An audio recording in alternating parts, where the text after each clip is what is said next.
Hello everyone. In this session, we'll be starting the 6th chapter of business studies, which is staffing. So starting with the meaning of staffing.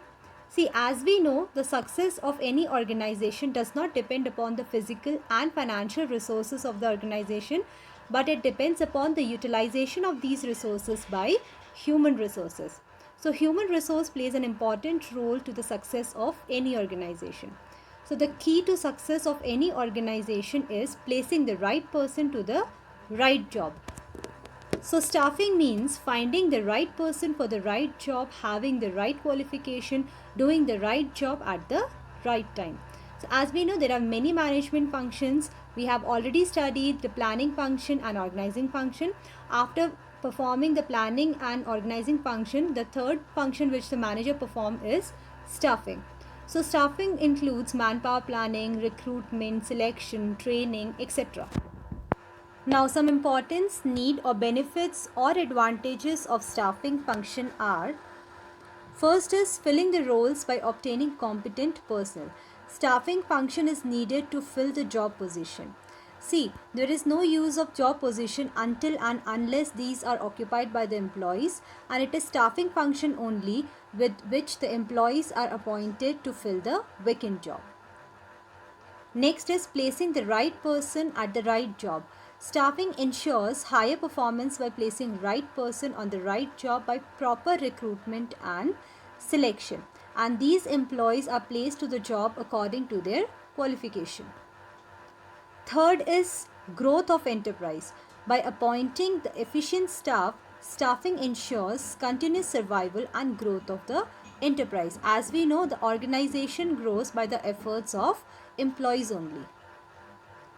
Next is optimum utilization of human resources.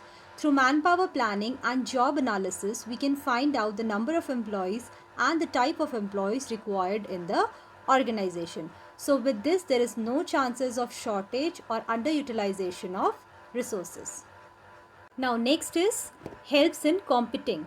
Two organizations can easily acquire the same type of physical and financial resources, but what helps the organization to win over the other is the efficient staff. So the organization with efficient staff can win over its competitors. Next is improves job satisfaction and morale of the employees. So staffing function does not end only with the appointment of employees. It also provides the training and development to the employees, and all these activities helps the employees in motivating, and it boosts up the morale of the employees.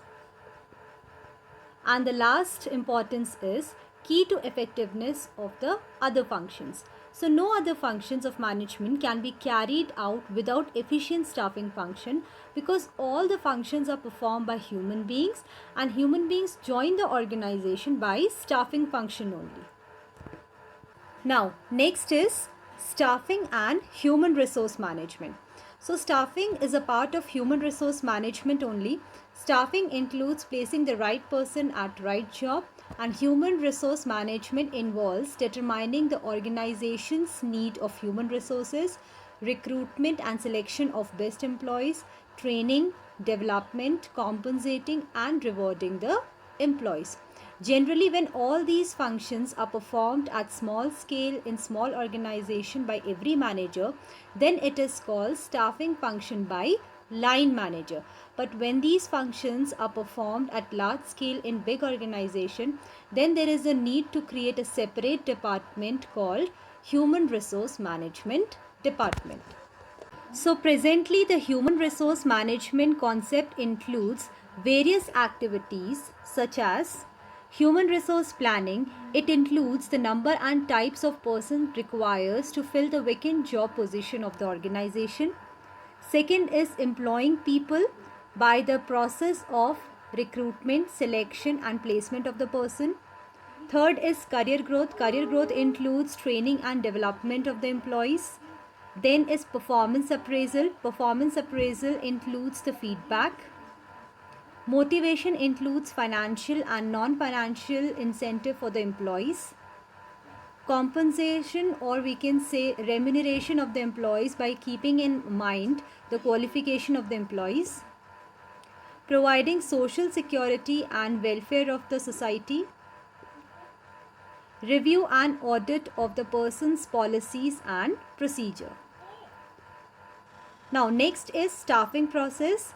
So staffing process is referred as both line as well as staff activity. Now staffing function is a line activity because like other functions such as planning, organizing, directing, controlling, staffing function is also performed by every manager. That is why it is referred as line activity. Staffing function is referred as staff activity because it is an important part of management also.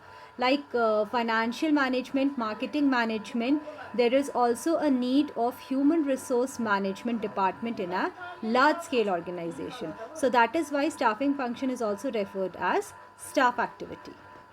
So the step involved in the staffing process are, first step is estimating manpower requirement. So staffing process begins with estimation of manpower requirement, which means finding out the number and types of employees needed by the organization in near future. So manpower requirement does not mean only to find out the number of employees but also to find out the types of employees. Types of employees means what should be the educational background and qualification of the person to whom we are appointing. So while accessing the type of employees, the company should also make policy regarding the number of employees from backward classes or women force, or we can say minority. So it includes three steps. First is workload analysis, second is workforce analysis, and third is comparing both to find out the requirement. Now workload analysis means finding out the number of employees and types of employees required to fill the vacant job position structured in the organization, and workforce analysis means to analyze the existing employees who are already occupying the job position in the organization. Comparing both to find out requirement means here the manager compares the workload analysis and workforce analysis. If there is an excess of workload over workforce, then it is a case of understaffing. Here the company needs to appoint more employees, and if there is an excess of workforce over workload, then it is a case of overstaffing. So here the company needs to remove or they need to transfer some of the employees elsewhere. Now, second step of staffing process is recruitment. Recruitment refers to the process of inducing the people to apply for the job in the organization. So after accessing the number of employees and the type of employees, the manager wants more people to apply for the job position because here the organization will get more choices and they can select the better candidate. The third step in staffing process is selection. So selection refers to choosing the most suitable candidate to fill the vacant job position. The selection is done through a process which involves test, interview, etc. So selection basically means to appoint the new candidate to fill the vacant job position of the organization. In selection process, the number of selected candidates is less than the number of rejected candidates. That is why it is also known as negative process. So main objectives of selection are to select the best among the available and to make the selected candidate realize that how seriously things are done in the organization. Now the fourth step of staffing process is placement and orientation. So placement refers to occupying of post by the candidate for which he is selected. After getting selected, the candidate is given an appointment letter and he is asked to join the job position vacant in the organization. Orientation refers to the introduction of new employees to the existing employees.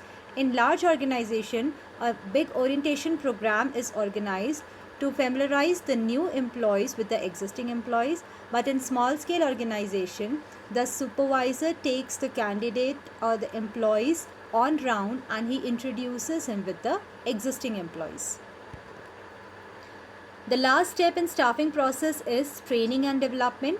So to improve the competence of employees and to motivate them, it is necessary to provide training and development opportunities for employees so that they can reach to the top and keep improving their skills. So training and development not only motivates the employees, it also helps in performing the work efficiently and effectively. So in this session, we have learned the concept of staffing, importance of staffing, and the staffing process. In the next session, we'll be discussing the elements of staffing. That's all for today. Thank you.